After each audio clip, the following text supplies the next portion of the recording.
staying tuned. Yes, we're about to start off our discussion segment on this morning on ITV.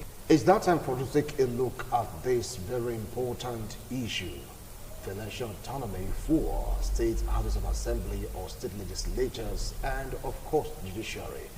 It's been a long time coming. Nigerians have been expecting this. They've been hoping for it, wishing for it, and yesterday, the president, by executive order, choose to grant financial autonomy to state houses of assembly and judiciary, and many persons have been reacting to this. Is it going to make dividends of democracy come down to Nigerians the way it ought to, or there'll be no difference in administration when you talk about democracy? But being here in the studio to talk about it, I have Obaraye Osaho, political analyst and entrepreneur. When you get to hear put food on the table, you know he's the one talking. Obaraye, welcome to TMI. Thank you so much, my brother. All right. Good morning, viewers at home. Is very close to Obaraye? You know him too well. Raz 47, Samuel Ehigato, an entrepreneur, agriculturist, political analyst, and of course a mobilizer of youth. Saras, welcome to TMI. Welcome, Washington. All right. Many persons didn't see this coming. All of a sudden, it was on the pages of the print media saying, Mr. President, he has done what they've been expecting him to do, or what they've been expecting previous administration to do, by granting financial autonomy to state houses of assembly and judiciary. At first, when these were thrown to the houses, some states rejected their own autonomy. But right now, here we are. I don't know, gentlemen, how do you really feel about this? Let me start off with Obaraye Osaho. This is like a recent development in Nigeria, quite new. Many persons are not aware of it yet. Is it a plus to this administration? Thank you so much, my brother. I think, to me, it's a very welcome development. But I think the Nigeria factor, we must not so shy away from the truth.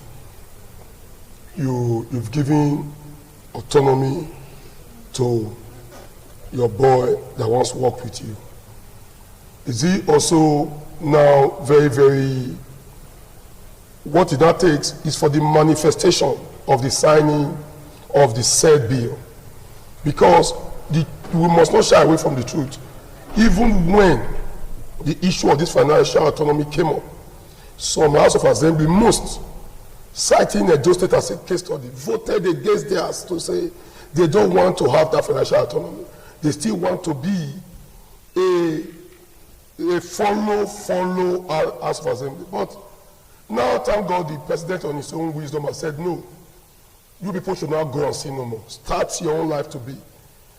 Are we now also not saying that if they are giving financial autonomy, because we are all aware that most state governors also tell us that the local government has financial autonomy. If you ask any governor today, will tell you, even the local government chairman will tell you, yes, we have financial autonomy. But inside, in total, he will tell you, my brother, things are hard.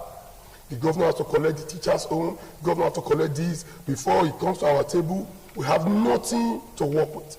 So there's still that gimmicks, there's still that underplay, undertone. So what you are seeing now is for the pages of the newspaper to sell more. But I think where the likes of us, we dance the macabre dance to it, why the likes of us will be happy to it, is to see it manifesting. I've told you, the National Assembly has autonomy of its own. But does it also have the autonomy to speak for the well-being of the masses, to speak for the poor of the poor, to say what concerns us, we the voters, let them truly speak about it? The answer is no. It's one thing to have autonomy, it's another thing to also act as if truly you have autonomy. If the more they have autonomy, are you now going to tell me, is there any House of Assembly in Nigeria, we should be factored to ourselves, that can choose a speaker on its own without the interference of the government of the day, or need that the party structure to say this is whosoever we choose? Because also citing the case of Edo State issue today, that it was the issue of who will become speaker, that we've seen that we voted for about 14 people as we speak today. We've not seen them to even tell us where they are, or even tell us what they are going to do. So I will say we voted for people that have autonomy. as its case may be.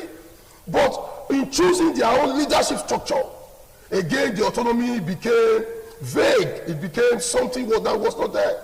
And it became, it's either you give it to us or we will not come. Or it's either you accept it or you don't belong to us. So you can see that the in-house fight for even for the House of Assembly to have autonomy, to me, the finance is not really the problem issue.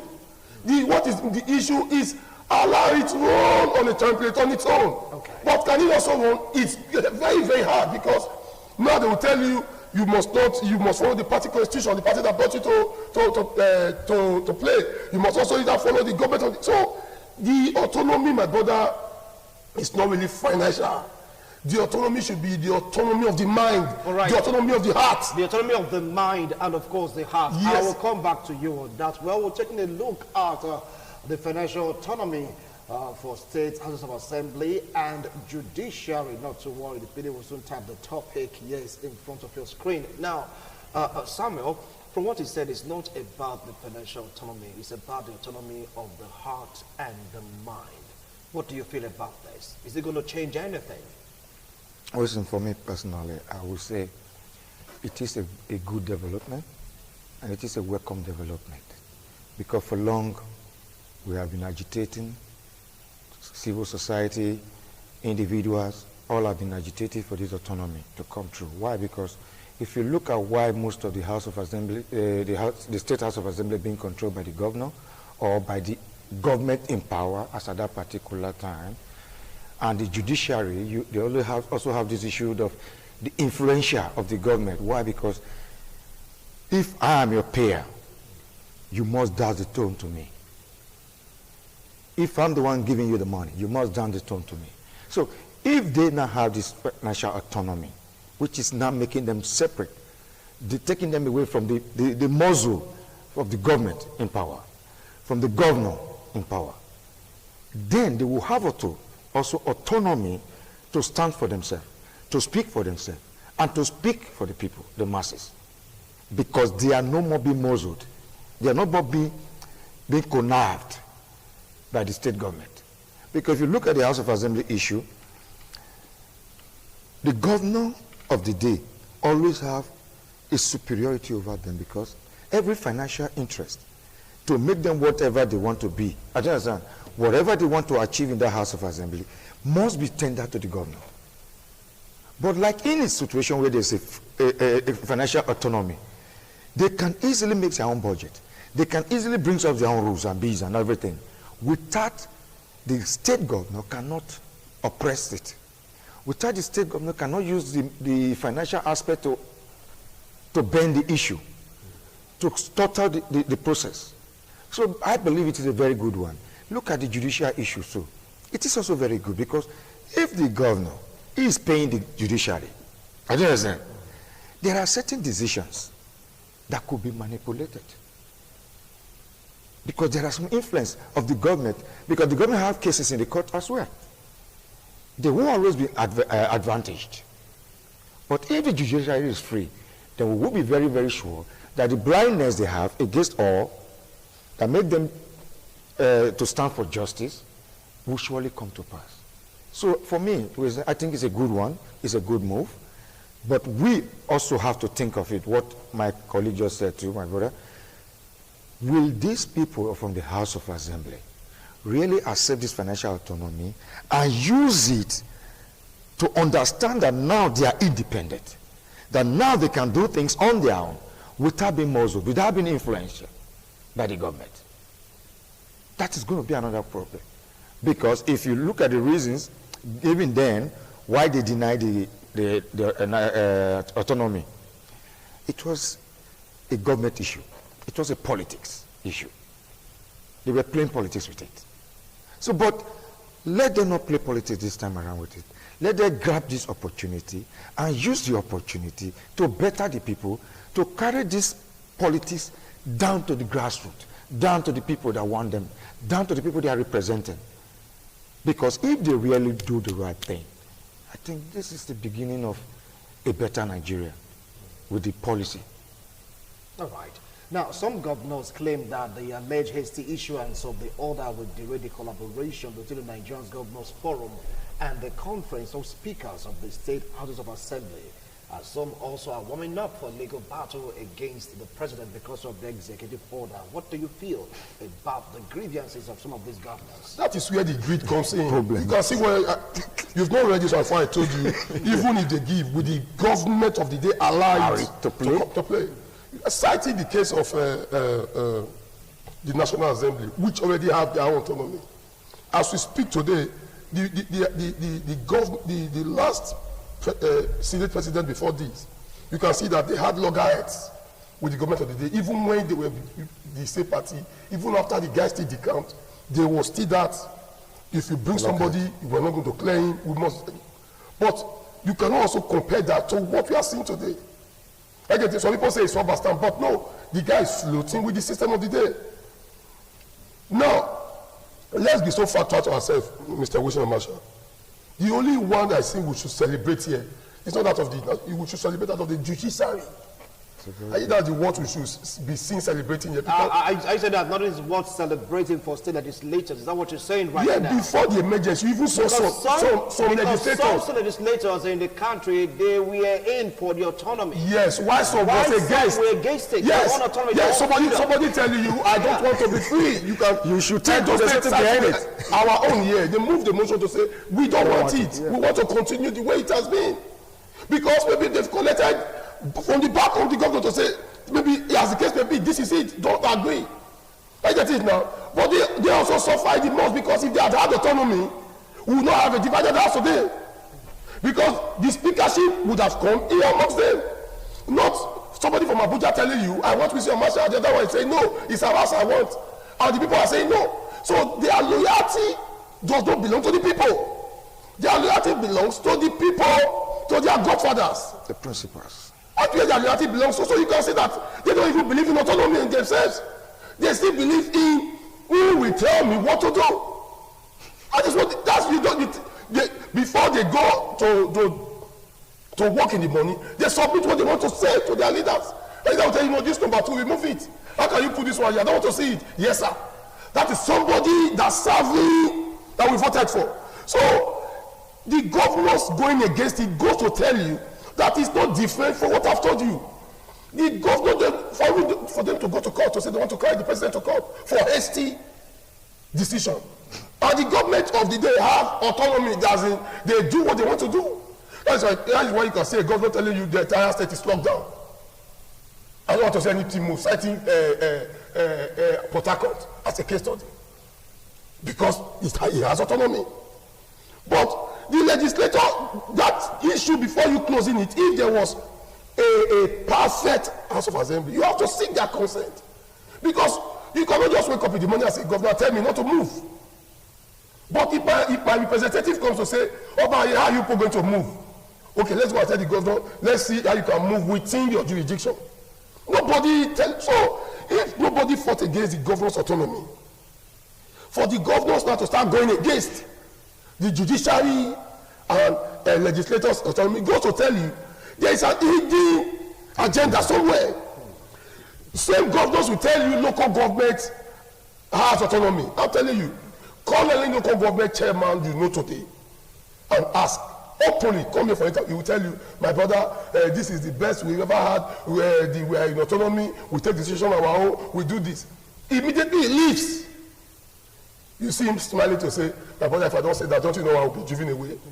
Which is the truth. Immediately. You can even see the in-house fighting.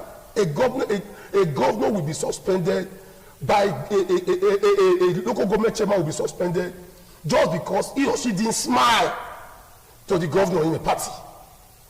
Then the governor will say, since this chairman didn't smile to me, are you not sure it's against me? So tomorrow morning, remove that. Without even asking whatever has happened. It has happened and it's still happening.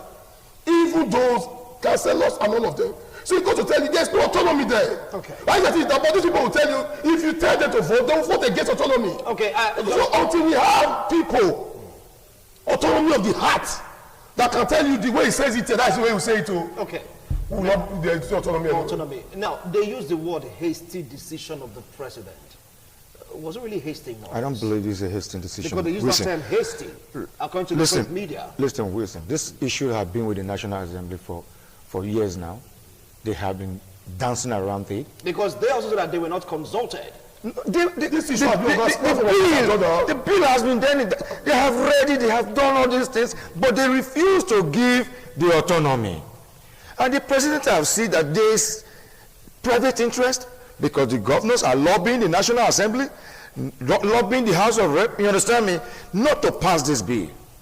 They might have saw a lot of things. Before he did it, he must have consulted with the Executive Council. He must have consulted with the ministers. He must have consulted with other people and said, look, these people don't want to get this thing done. Do we have the right? They will tell him, yes. He has the executive right. He has the executive power to do it. And he did it. Let the governor go to court. If they are going to court, they are going to court out of their own personal greed, but not out of because of the decision made by the president. Because if you want to go to court, what are you challenging the court? Are you challenging that the president on his own executive power did this? Or are you challenging the president for giving the judiciary and the legislative autonomy? What are you challenging in court? Certainly there is a personal greed interest from those governors. That is the reason all this while this issue has not come to play. It has not been put to law. But now that the president has done, what I would have expected from the governors is to embrace it. Then I will advise the State House of Assembly, legislators, to also embrace it. Count on the advantage to the people. Don't count on the advantage to yourself. Because the reason why most of them always fight against it themselves is because of, how do I say it, their financial interest. Their financial and personal interest. Because most times, they are to pass it as well into law. Then the governor will say, no, I don't want you to pass this law. They will bargain. Or will me pass over. Wait and they look for another money. Yeah? Now if you say money of financial autonomy, they say they give me. And the food will they still come. Okay. It become a game of child's play. It never comes to reality. Okay. But this time around, as long as it has come from the president, it's an executive order. The governor have no choice. The House of Assembly, the legislature have no choice than also to pass into law and accept it and start doing the things in the right way. We all, because you ask yourself, it's just like you are in prison. They say they want to open the gate for you to go free. Then you tell the prison guy, no sir, I love prison. I want to stay where my freedom must be taken. It is not possible. Okay. There's something behind it. There's something behind it. Something fishing behind it. No. Most especially the governors. They know what they are doing. They know the profit they're making from it. So they don't want to lose it. Now, people are of the opinion that if this autonomy has been granted, you're going to see fight between the governors and the State House of Assembly. How true is this assertion? Because we no longer under the apron strings, so to speak, of the governors of the state. Yeah, you cannot say, even if the government gives them financial autonomy. Don't forget your own opinion that it's not only about financial autonomy, it's the mind autonomy. Whether you give financial autonomy or not, they are still tied to the apron string of the government. Definitely, that's where I'm coming. Just listen. Even if they have it, let's say, in a sense society where it's supposed to be now, giving them financial autonomy is not the main issue. Allowing them to act on what you've given them is the main issue. The president said to allow them, or they should allow themselves to work. No, not presidency. I'm coming down. If you just relax, you understand. All right. 24 members House of Assembly, Edo State case study, giving out financial autonomy. Now election has been done. They are going into the House. How is the Speaker going to emerge? The Speaker is going to emerge from the leaders. The leaders are also going to choose the House leaders. So by the time they already now say, you, Wilson Marshall, who never believed he can become a Speaker, he start a Speaker. Even if you have financial autonomy, your loyalty is somewhere. I guess what I'm trying to say now. Your loyalty is somewhere because you still have some persons that can come and say, since we say go and do this, you are shouting because you have financial autonomy, you want to do it, they will instigate other members, maybe promising them return ticket to remove you, which they will do without hesitation. So where is the financial autonomy coming into play in the scenario I've told you now? Because if you allow them, if there was no financial autonomy before, and there was mind autonomy from the leaders and the honorables, Edo State would have been peaceful in House of Assembly, because they would have gone there, maybe even fight amongst themselves, and at least think about with somebody to say, this is who, after the fight, this person won. We want. But we had people dance, clapping for them, playing the war of drum for them somewhere, which they were dancing to say, no, this one is the one we want. If you don't give us this one, we will not agree. This one is saying, no, I'm the owner of this place. This is the person I want. If you don't give me, you can go away. And who has suffered it most now? Not these leaders. We. The constituency. As I speak, I don't have a representative in the House of Assembly. Yeah. I don't have. So if I want to present a letter today now, it might not see the end of the day. Yeah. Because I'm supposed to present it to the constituency office of my representative, who immediately now send it to House of Assembly, who again return it back to the constituency office, where I trekked down to collect it. But that is no more. Why? Was this fight because of financial autonomy? No. But leadership not giving room for everything to flow well. So even if these people agree, if leadership was not there, how come we see in a sane society, people with same mind, your other colleagues came to say, sign so we can submit. Let's get to turn. Sign for your financial autonomy. Just append your signature. And you saw them on TV, I watched it. Where they were celebrating to say, no, we reject it. Those against say nay, one of them shouted nay. Those for say nobody shouted. And the nays have it. From today's forth, we don't want financial autonomy. How would their children feel in 20 years' time if they go live TV and see their father going against their own freedom and independence 20 years before now? So you can see that some of them don't even know why they were elected or voted for. All right. Most of them don't even know it, because if you know that on the day of election, and harass, we stay in the field for money before 7. You must be there before 7. Mm-hmm. If you lose it and come after 7, they've done it. Election is not done during when you come to vote. You must keep the place tidy and safe. Yeah. To say this place, this appear when they pass, police see and block it. You must block it so that by the time they bring materials, they bring it on a safe ground. Right. The leaders don't do that. The leaders are relaxed with phones. They are home. Relax with phones, and government must go by their side to say, come, how is that place doing? Okay, don't worry, so my driver is coming now. He will bring you 50,000. And immediately the result comes, you see they celebrate it to say, we've done it. All right. I get it. So, until our leaders know the value of the voters, I think all this financial autonomy, to me, is just for papers to sell, and for Twitter, for Nigeria to have many people viewing them on Twitter. I think that is the main issue. All right, now this same administration led by President Muhammadu Buhari granted autonomy to local government council. But according to some of them, though they will not come out openly to say it, they are not financially autonomous. According to some of them, they allege that sometimes they're meant to remit money to the executive. They do not keep their own balance. Do you see this happening to the state houses of assembly in question that have granted autonomy by the presidency? We say Nigeria is Nigeria. Nigeria always have their own way. And why I say Nigeria always have their own way, the issue my brother just explained just now with the local government, it is really happening. That they have the autonomy, but they are not free. Because I believe if they really have an autonomy, I won't see any reason why the sitting governor will give instruction to a local government who to pay and who not to pay. It just happened recently. Yeah. The governor gave an instruction to local government who to pay and who not to pay. Are they autonomy like that? Are they free? They have the right, the decision to make who to pay and not to pay, not the governor instructing them on who to pay or not to pay. So that autonomy is still not yet free. They are still not yet free. They are still being muzzled until our representative understand the value. They are still being muzzled. Who are those muzzling them? The government. Because they are free. According to the president, these guys, they are free, financial freedom. So why is it being controlled? This is what I've been asking for. Yeah, this is why you say something before that. There might be a lot of fight between the governor and the House of Assembly if they got this autonomy. Good.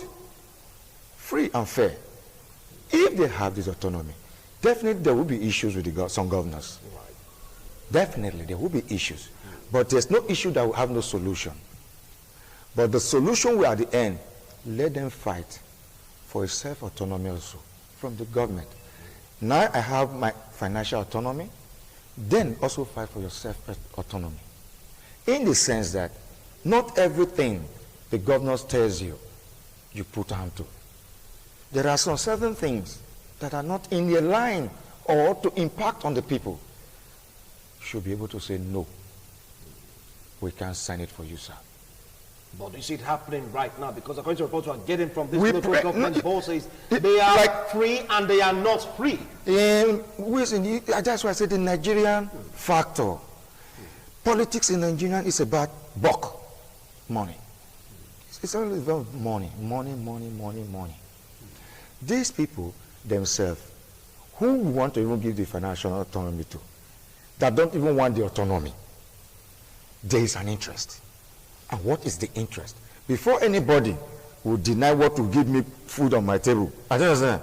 Then I'm already getting food on my table. But you've been free to give more food on your table, put more food on your table. So what in the world is going on? So let's ask ourselves, what is the problem with our governors? Because you look at it now, the governor are fighting the presidency. Then maybe after they did not succeed now, the next thing they will be thinking is this plan B. And what's the plan B? It's still the House of Assembly people. They will not go back to the House of Assembly people to deny it, because they have the right to say no. They have the right to say yes. So let's be hoping, let's be praying that this set of House of Assembly we have, not in Edo State, because Edo State don't have a House of Assembly for now. That's your own opinion. Yes, my opinion. Don't have a House of Assembly. They say they have a house. They have a house with a minority. It does not really matter. So it matters because it matters for me. It matters. Listen to me. Why I said it matters. Edo State is supposed to have a 24th representative, 24 members. Yeah. And as at present, 15 are not present. Only 9 is present there. Did the 15 go? Don't let us argue that one. Listen to me. You listen to what I'm talking about.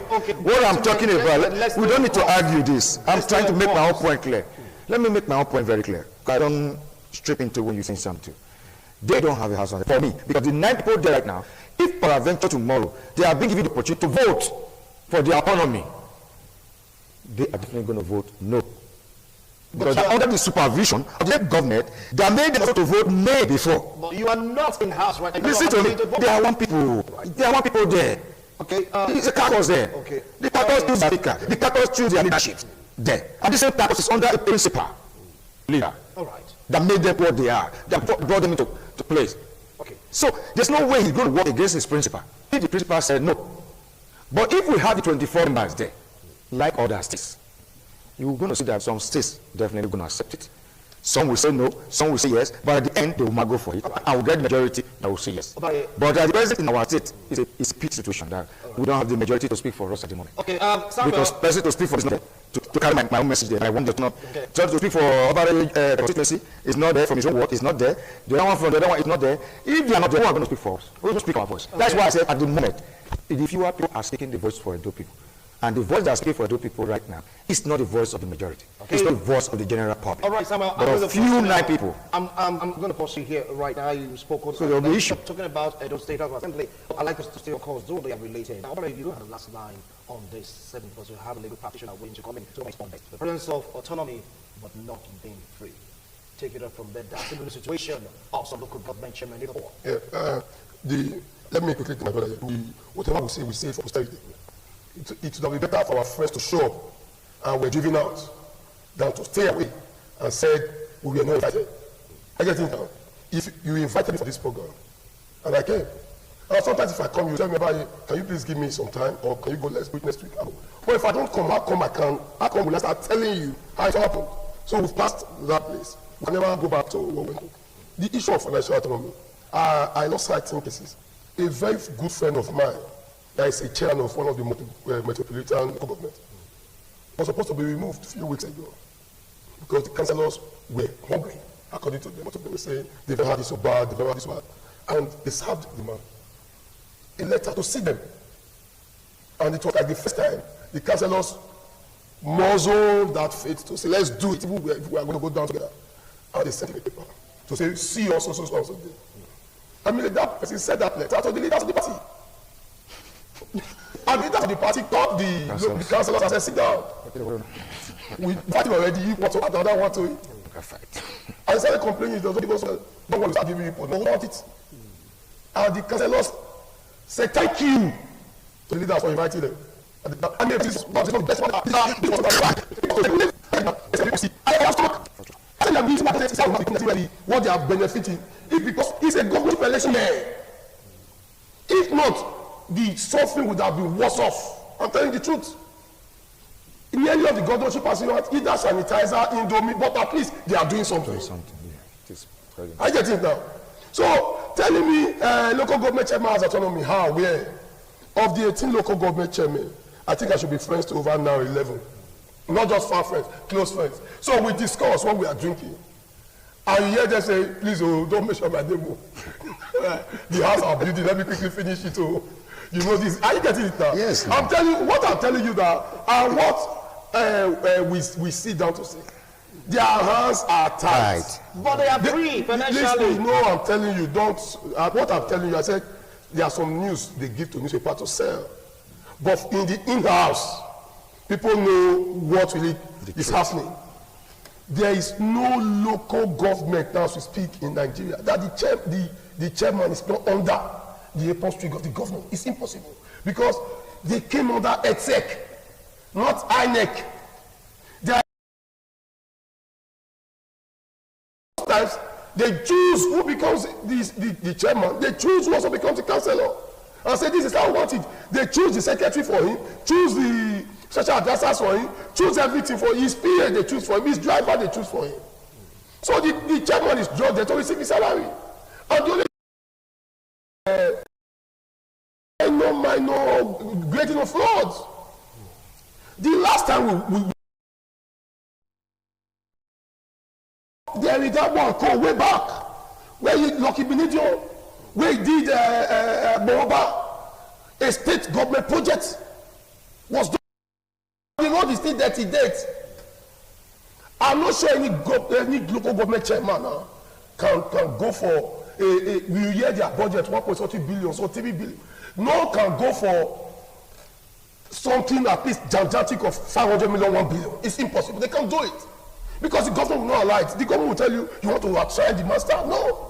Right. That's supposed to be my job. All right. So the truth is that my brother is to be so myopic, it will be so painful that I live here, I'll tell you, local government, they are autonomous. No, it's impossible. That's a lie. Then I will also tell you, House of Assembly, they are autonomous. Another balanced lie. So the truth is the truth. Thank you so much. It's time for us to get to hear from Barrister Matthias Obayowana on this same issue of autonomy.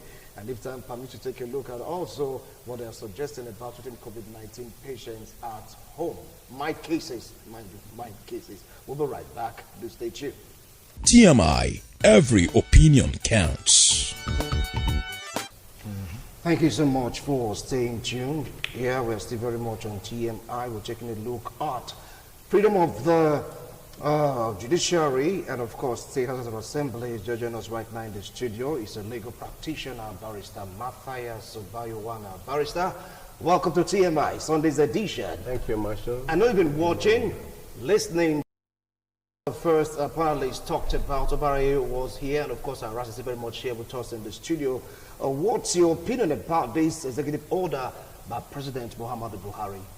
Yes, the executive order by itself is not a law that the president has made.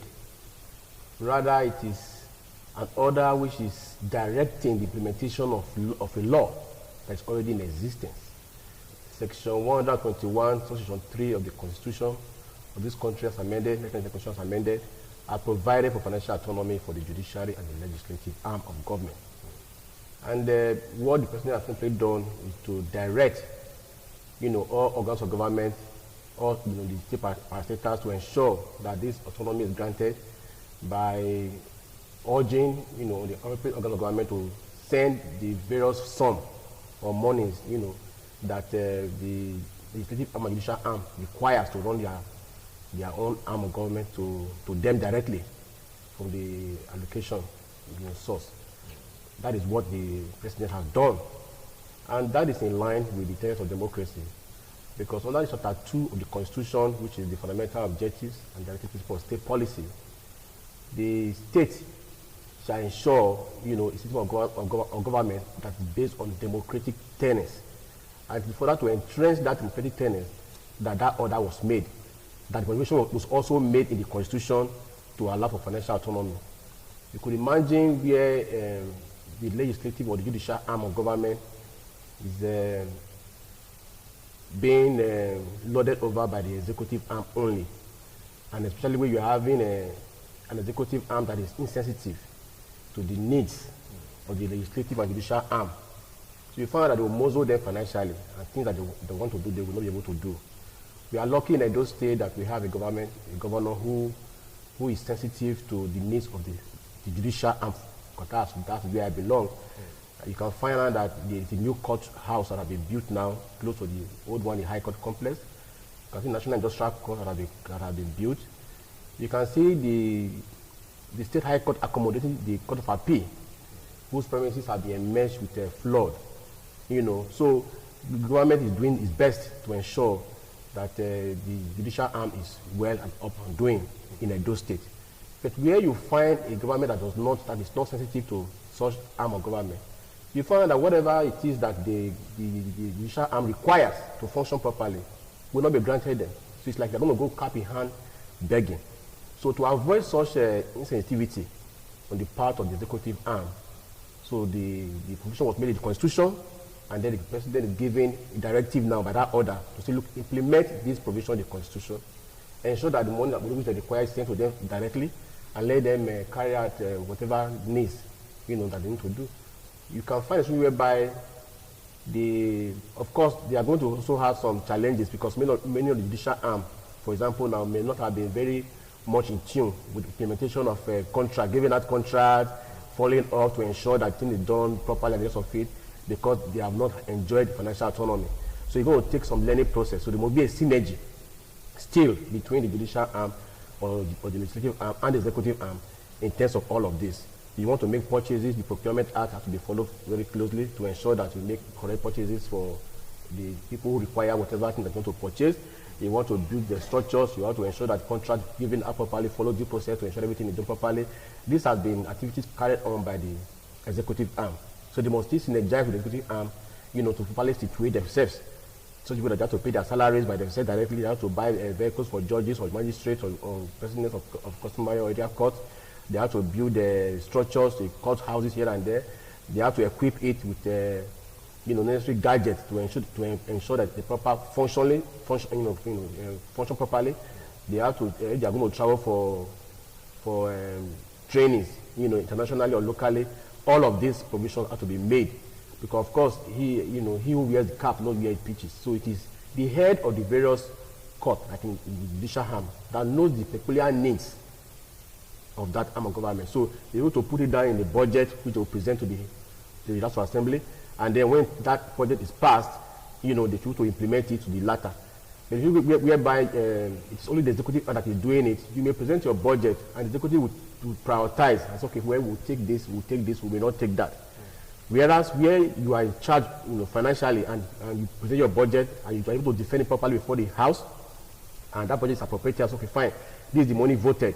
And whatever money that is voted, when that money comes directly to the judicial arm, whatever arm, whether legislative or judicial arm, they will go out there and implement that which is contained in their budget.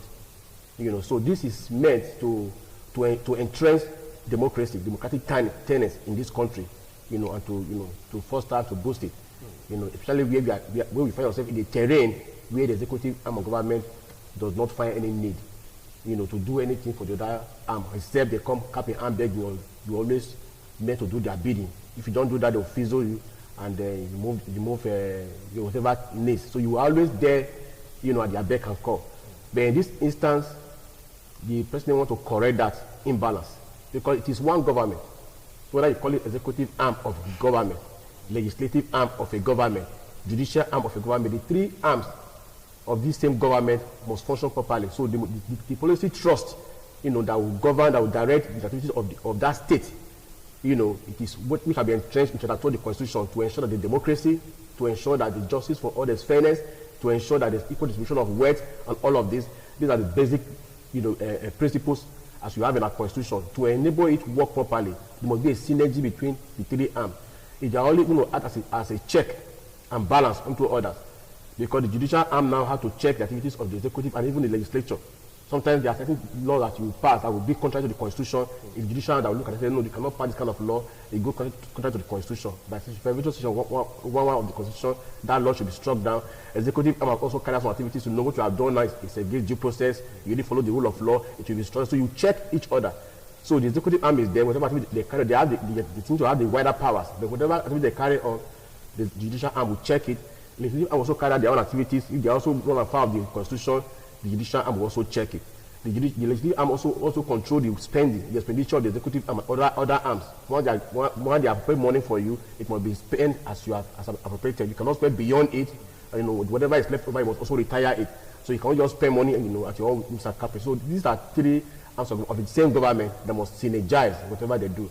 So to ensure that they will function properly, that is why the president has issued that executive order, which is to enforce what we have in the Constitution already, Section 121, Section 3 of the Constitution as amended. Then if that's the case, how come some governors are against it? Because they've talked about also some legislators, state House of Assembly, voted against their own autonomy, but right now it's an executive order, you are free. I'll also give an example of some local government chairmen that are complaining, they cannot come out openly to complain that though they are free financially, they are not free.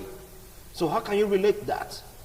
Well, if the law has given you a right, and then it is for you to call for the implementation of that law, which the president is saying now. Yeah. If he's observing there are some loopholes and certain persons are not implementing that law properly, let this thing be implemented to the latter.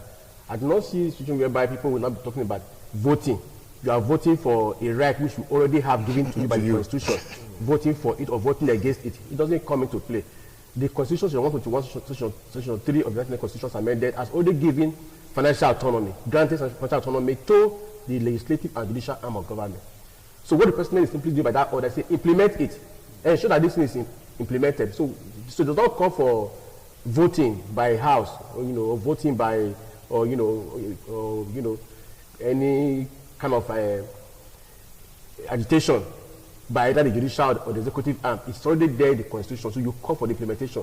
So Mr. President has seen the need to issue that order to direct that such things be done. I mean, lawyers are also agitated to say, look, if this order be given now, the president must also go to direct the Attorney General of the Federation to send that money, you know, that location from the source directly to the accounts of the legislative and judicial arm of government to enable them to function properly.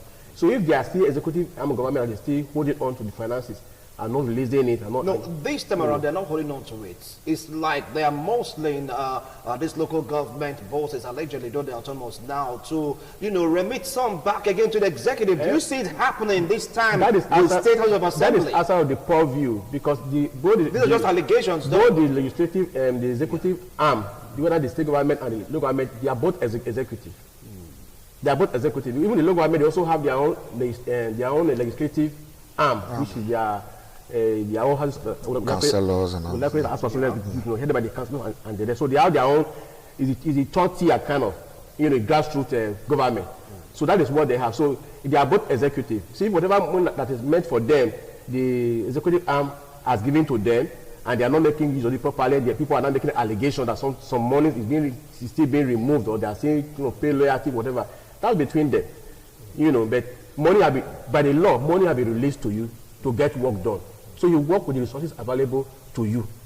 So if your budget is going to go through the state government to get to you, You know, so whatever, when the money comes, you get your allocation, and you work with it. So whatever happens behind the scene, I listen carefully. More of the discussion has been on politics. Yeah. Whatever, how it happens, how they run it. Like you said, we are not privy to it, so we don't know how it is run. All we know is that money is voted, toward each arm of government, even for the third tier, which is the legislative, the local government, local government council. Money is being voted for them. Whatever money that they're giving to you, you work with it according, to what the resources that you have available, and they are also meant to also generate revenue by the constitution. The fourth schedule, to the constitution, gives the powers to set allocations, area of taxes that local government can collect, from marketplaces, from cemeteries, from kiosks, motor parks, and all of these. There are various areas they can generate revenue by themselves. As sort of allocation coming from the national and through the state. So that can also be said to be, because that's a far cry. It cannot be equal to what happens right now at the legislative arm. If they grant financial autonomy now, then the money is supposed to be sent to you directly. Would you now say that money will go through executive arm of government? It will go to you directly. If it's going to the judiciary, also go to the judicial account directly. They themselves now will have to execute, whatever program they have in the budget, and they must do it to the latter, and they must be accountable. So it gives them accountability, it gives them independence, and it entrenches democracy. All right, thank you so much, Barrister Matthias Obayiwana. I just had to allow you to throw more light on it because you are from the legal background. Now, Nigeria, according to NCDC, we have 7,526 cases of coronavirus. We have 2,174 cases discharged, and of course, casualties, death, 221. And there is suggestion that persons with mild cases of coronavirus should treat themselves at home or should be treated at home. And Nigerians are beginning to react to that. Samuel, what do you feel about this? Let's start from that. Well, Wilson, I always said Nigerians would like copying what other does. And the most time we like copying from America, UK, European countries. We hardly copy from some countries that are not well popular, but are doing the right thing, different from these popular nations. If you look at the reason why the US or the Europeans started treating people at home, their hospitals were already jam-packed. Do you understand? They were already overloaded. People were already on ground, on floors. So they now saw there's no need of that. And they have the facilities to be able to reach you at home, to treat you at home. So if they took that procedure and they're doing it, Nigeria, we say 7,000 we have. How many hospitals are already overcrowded? We have isolation centers that are all empty. So I don't know why we always want to quickly copy what others are doing. For me, I believe they should use the opportunity first to over-exceed the isolation centers. If the isolation centers are over-exceeded, are jam-packed already, then we can start thinking of not just to say stay at home and treat at home. We have to also reason now that we got to buy ambulances, we got to have mobile doctors who are going to be going home to treat these people. So these are also excessive costs coming to the government, if we have to reason on that aspect.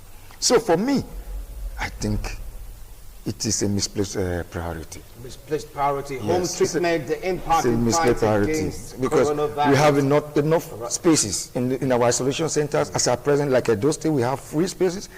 Other states can even utilize our space of isolation centers. Okay. So let's leave all those things that we are not yet prepared for. Barrister Matthias Obayiwana, do you have contrasting opinions and views on this? Well, I think I agree with him that judging from my state, Edo State, we have enough facilities, and the government has done excellently well in having that foresight to provide the facilities, and the beds are empty, as we speak. Yeah. So then if the beds are empty and the doctors are ready to receive any person who have any such ailment, why would you ask them to stay at home to be treating themselves? There is a mild cases of coronavirus. Just whether mild or not, the beds are yet empty. They should go there. They are not overstretched. if they were overstressed, as we speak, so you know, the place is overloaded, the place is overcrowded, the beds are full, they can say, well, for those mild cases, please, these are the guidelines. These are things that you need to do.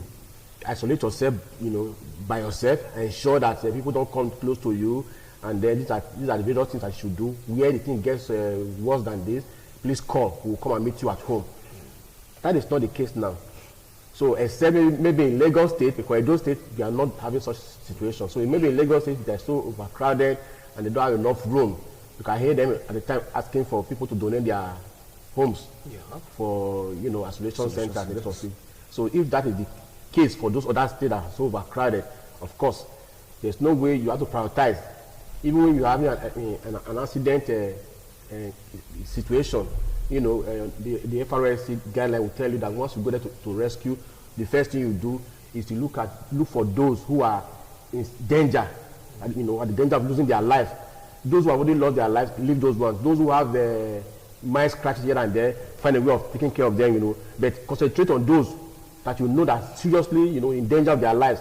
So that is what you concentrate on. So in the same situation, where you have people in the isolation center and somebody has serious cases, there's no way you abandon the serious case and start treating the mild cases. So you concentrate on the serious cases. So if the beds are loaded, overcrowded for those serious cases, yes, you can say the mild ones, please understand with us, isolate yourself in your homes. When you get a worse, please send somebody to you. These are things that you should do to check yourself. But once in a while, you can send doctors to go around, you know, to check, because we have the record. So you may not come to mount unnecessary pressure on us here because they are treating with more serious cases.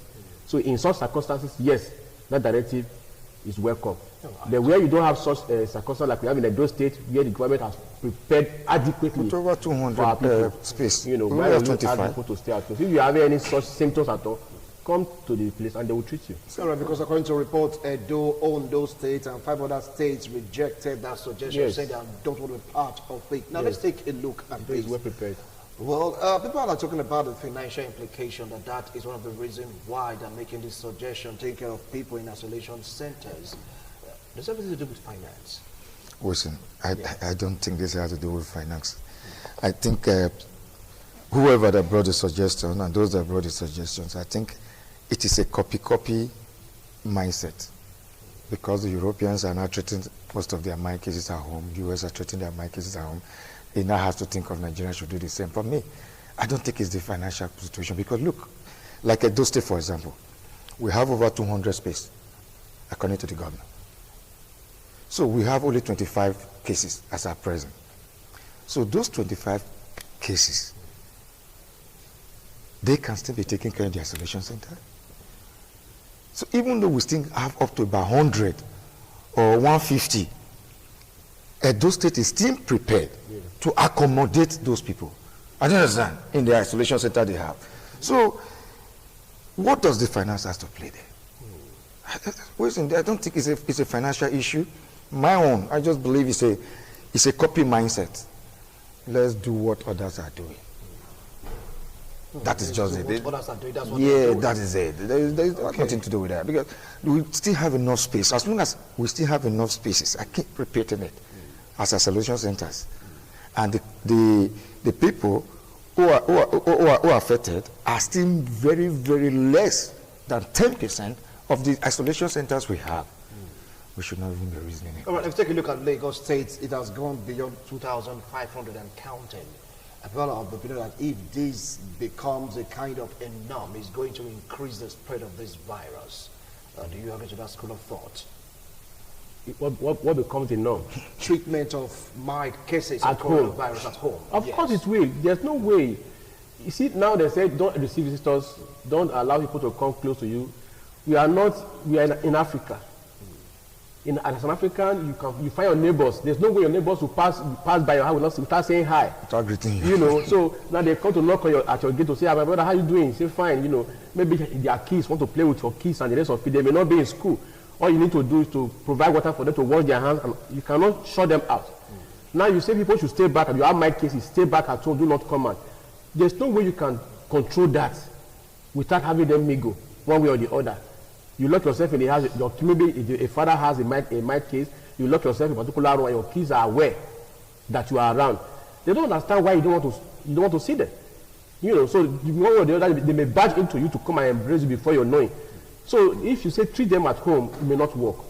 It is better if you are having such symptoms of coronavirus, you have gone for test and it is positive that you have it. The best thing to do is to move to isolation center where you can be well treated. But I have noted that if it becomes that you cannot do it, there is no enough space, a provision is not made for such. So you have to donate treat. That's why they ask for people to donate homes for isolation center. Okay. Because if you do it yourself, you want to boil your water yourself, prepare your food by yourself, do all those things by yourself. In the place of doing all of that, you are still going to mingle with others, one way or the other. But if you're in an isolation center, they provide all these things for you there, and the possibility of spreading it will not be there.